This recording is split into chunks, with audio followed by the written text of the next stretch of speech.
Assalamualaikum warahmatullahi wabarakatuh.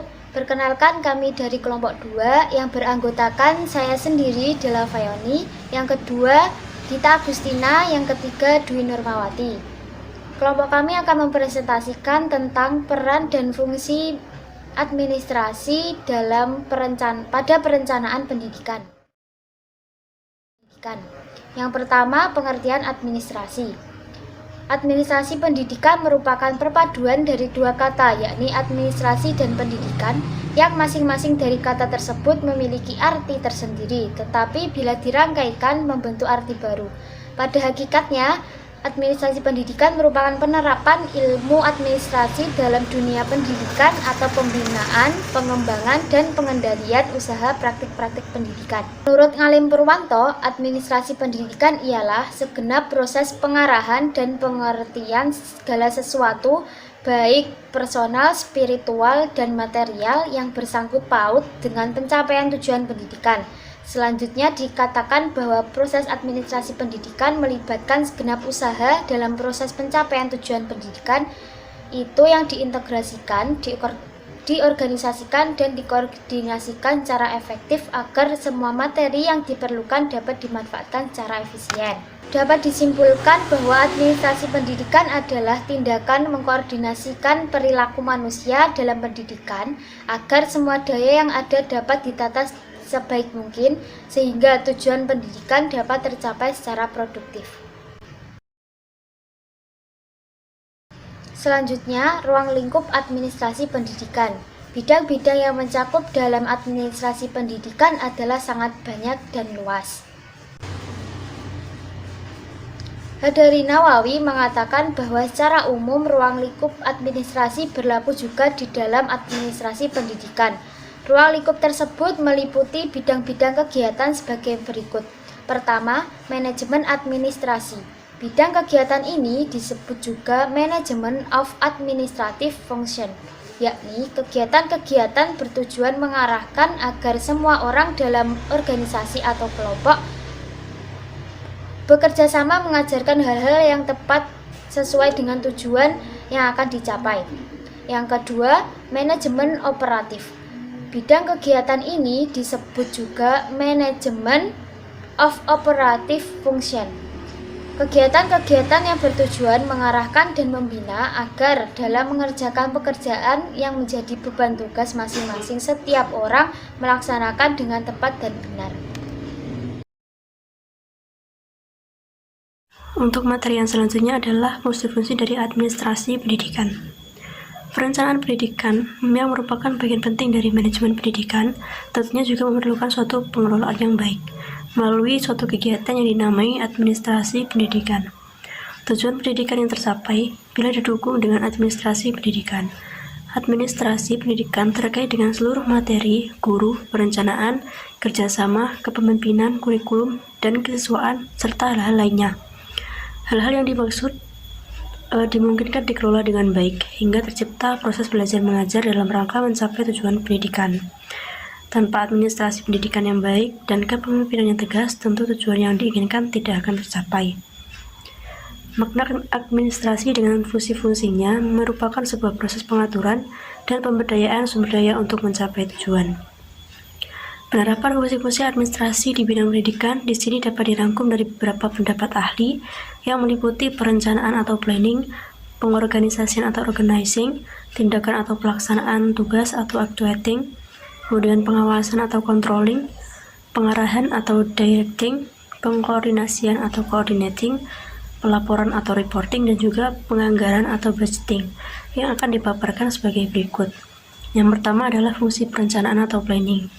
Ini berkaitan dengan perencanaan dan juga strategi yang dipilih untuk mencapai tujuan organisasi. Maka penting untuk diperhatikan bahwa semua orang bertanggung jawab atas perencanaan strategis pada tingkat yang berbeda-beda untuk berpartisipasi dan memahami strategi pada tingkat organisasi yang lain untuk membantu memastikan koordinasi, fasilitasi, dan komitmen serta menghindari ketidakkonsistenan, ketidakefisienan, dan salah komunikasi.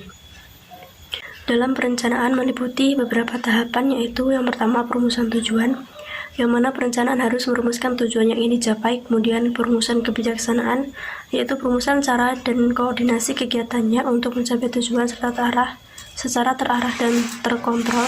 Kemudian perumusan prosedur, yakni menentukan peraturan atau batasan-batasan dalam memanfaatkan sumber daya yang dimiliki. Kemudian perencanaan skala kemajuan, yaitu merumuskan standar hasil yang akan dicapai pada rentang waktu tertentu. Dan yang terakhir adalah perencanaan bersifat totalitas dengan melibatkan seluruh komponen internal organisasi dan lingkungan eksternalnya. Kemudian fungsi yang kedua adalah fungsi pengorganisasian atau organizing. Pengorganisasian dapat diartikan sebagai kegiatan membagi tugas pada orang yang terlibat dalam kerjasama untuk mencapai tujuan bersama. Pengorganisasian berhubungan dengan proses memilih orang-orang serta penyediaan fasilitas penunjangnya, baik yang berupa sarana maupun prasarana, serta mengatur mekanisme kerjanya dalam rangka pencapaian tujuan. Kemudian yang ketiga adalah fungsi penggerakan atau actuating. Pemimpin atau manajer sesuai dengan kemampuannya menggerakkan baik tenaga pendidik, kependidikan maupun penunjang dalam organisasi yang menangani pendidikan.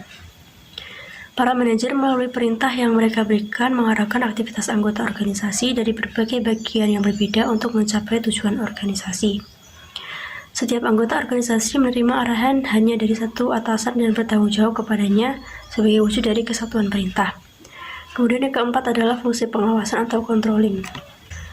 Proses pengawasan mencatat segala kejadian yang berkembang dalam organisasi untuk memastikan bahwa organisasi berjalan sesuai dengan arah yang benar agar dapat sampai pada tujuannya, dan memungkinkan manajer agar untuk mendeteksi terjadinya penyimpangan dari perencanaan yang telah dibuat dan juga mengambil tindakan korektif pada waktu yang tepat. Kemudian yang kelima adalah penyusunan pegawai atau staffing. Yakni staffing juga merupakan fungsi yang tidak kalah pentingnya, tetapi agak berbeda dengan fungsi lainnya, karena dari fungsi ini lebih difokuskan pada sumber daya yang akan melakukan kegiatan-kegiatan yang telah direncanakan dan diorganisasikan secara jelas pada fungsi perencanaan dan pengorganisasian. Kemudian yang keenam adalah fungsi pengarahan atau directing. Pengarahan adalah penjelasan, petunjuk, bimbingan, serta pertimbangan terhadap para personel pendidikan yang terlibat, baik yang berada dalam jabatan struktural ataupun fungsional, agar pelaksanaan tugas di bidangnya masing-masing dapat berjalan dengan lancar dan tidak menyimpang dari garis program yang telah ditetapkan. Kemudian yang ketujuh adalah fungsi pengkoordinasian atau coordinating. Pengkoordinasian merupakan suatu aktivitas manajer untuk membawa orang-orang yang terlibat dalam organisasi ke dalam suasana kerjasama yang harmonis. Dengan adanya pengkoordinasian dapat dihindari kemungkinan terjadinya kesalahan komunikasi, persaingan yang tidak sehat, dan kesimpangsiuran informasi yang dapat membingungkan para pegawai yang terlibat. Kemudian yang kedelapan adalah fungsi pelaporan atau reporting, yakni segala kegiatan organisasi pendidikan mulai dari perencanaan hingga pengawasan, bahkan pemberian umpan balik tidak memiliki arti jika tidak dicatat dengan baik. Fungsi pelaporan biasanya lebih banyak ditangani oleh bagian ketatausahaan. Hasil catatan tersebut akan digunakan manajer untuk membuat laporan tentang apa yang telah atau sedang dan akan dilaksanakan dalam usaha pencapaian tujuan pendidikan. Kemudian yang ke-9 adalah fungsi pendanaan, anggaran atau budgeting. Pelaksanaan kegiatan dalam program-program yang telah dibuat dalam suatu organisasi diperlukan pendanaan. Oleh karena itu, pada fungsi ini organisasi sudah harus menetapkan dari mana sumber keuangannya akan dipergunakan untuk kegiatan apa saja, dan juga bagaimana pengalokasian dan perhitungannya. Kemudian yang ke-10 atau yang terakhir yaitu penilaian atau evaluating. Evaluasi sebagai fungsi administrasi pendidikan adalah aktivitas untuk meneliti dan juga mengetahui sampai di mana pelaksanaan yang dilakukan di dalam proses keseluruhan organisasi mencapai hasil sesuai dengan rencana atau program yang telah ditetapkan dalam rangka pencapaian tujuan pendidikan. Setiap kegiatan, baik yang dilakukan oleh unsur pimpinan maupun oleh bawahan, memerlukan adanya evaluasi. Evaluasi mengetahui berhasil atau tidaknya suatu program, diperlukan adanya penilaian atau evaluasi. Tiap penilaian berpegang pada rencana tujuan yang hendak dicapainya, atau dengan kata lain, setiap tujuan merupakan kriteria penilaian. Baik, materi selanjutnya yaitu tujuan administrasi pada perencanaan pendidikan. Tujuan dari administrasi pada umumnya adalah untuk meningkatkan efisiensi dan efektivitas penyelenggaraan kegiatan operasional pendidikan dalam mencapai tujuan pendidikan. Tujuan administrasi pendidikan dapat dikelompokkan menjadi 3, yaitu tujuan jangka pendek, jangka menengah, dan jangka panjang. Tujuan jangka pendek administrasi pendidikan adalah agar tersusun dan terlaksana suatu sistem pengelolaan komponen instrumental dari proses pendidikan yang meliputi komponen siswa, pegawai guru, sarana prasarana, organisasi, pembiayaan, tata usaha, dan hubungan sekolah dengan masyarakat agar terlaksana proses pendidikan di sekolah secara efektif yang menunjang tercapainya tujuan pendidikan di sekolah yang bersangkutan. Yang kedua, tujuan jangka menengah.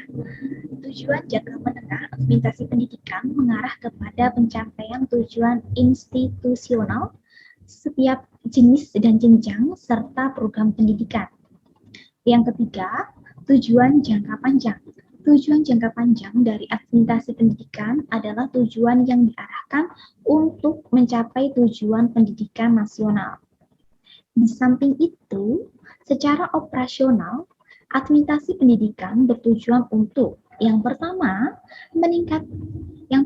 memudahkan pekerjaan administrasi dalam bidang pendidikan, memudahkan proses pelaksanaannya, memanfaatkan potensi manusia dan material yang diharapkan akan dapat menghasilkan keputusan-keputusan administrasi dalam bidang pendidikan yang bersifat realistis, kolektif, dan sehat untuk mencapai perselisihan masalah administrasi dalam bidang pendidikan yang dihadapi. Yang kedua, menciptakan iklim rohaniah, psikologis, dan sosial dengan memperhatikan dan memupun kejujuran, amanah, keikhlasan dalam bekerja. Yang ketiga, meningkatkan moral dan semangat kesetiakawanan di antara individu yang terlibat dalam kegiatan-kegiatan administrasi pada lembaga pendidikan. Yang keempat, meningkatkan produktivitas kerja para pekerja serta memperbaiki kualitas, metode, dan media dalam kaitannya untuk mencapai tujuan pendidikan. Yang kelima, meningkatkan kemampuan pekerja dan mempertinggi pengetahuan, keterampilan, dan sikap serta terus-menerus dalam melakukan pekerjaan yang diemban. Yang keenam, mengadakan perubahan yang diinginkan dalam proses pendidikan dengan seluruh aspeknya dan mendorong peserta didik dalam mencapai perubahan yang menyeluruh serta dapat melakukan penyesuaian dalam masyarakat yang selalu mengalami perubahan. Dan yang terakhir, yang ketujuh, yaitu menghubungkan antara proses pendidikan dan tujuan pembangunan dalam masyarakat, serta mempererat hubungan pendidikan dengan masyarakat atau lingkungan. Baik, demikian yang dapat kami sampaikan. Apabila ada kurang lebihnya, kami mohon maaf. Wabillahi taufiq wal hidayah. Wassalamualaikum warahmatullahi wabarakatuh.